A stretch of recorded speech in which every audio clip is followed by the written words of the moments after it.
ಉದ್ಯಾನವನ. ಜಲಿಯನ್ ವಾಲಾಬಾಗ್ ದುರಂತ ಅಥವಾ ಪಂಜಾಬ್ ರಾಗ್. ಈ ದುರಂತಕ್ಕೆ ಕಾರಣ ಜನರಲ್ ಡಯರ್. ಇದು ಬ್ರಿಟಿಷರ ಒಬ್ಬ ಮಿಲಿಟರಿ ಪಡೆಯ ನಾಯಕ. ದುರಂತಕ್ಕೆ ಕಾರಣವಾದವರು ಜನರಲ್ ಡಯರ್. 1919 ಏಪ್ರಿಲ್ 13ರಂದು ಬೈಸಾಖಿ ಹಬ್ಬದ ದಿನದಂದು ನಡೆಯಿತು.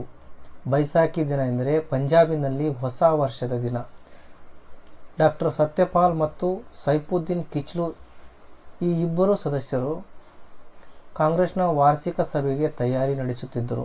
ಆ ಸಂದರ್ಭದಲ್ಲಿ ಇವರಿಬ್ಬರನ್ನು general Dyer ಬಂಧಿಸಿದನು.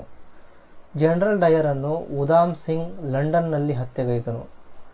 General ಡಯರನ್ನು Udham Singh ಎಂಬ ಕ್ರಾಂತಿಕಾರಿ ಹೋರಾಟಗಾರ ಲಂಡನ್ ನಗರದಲ್ಲಿ ಹತ್ಯೆಗೈತಾನೆ. ಮಹಾತ್ಮ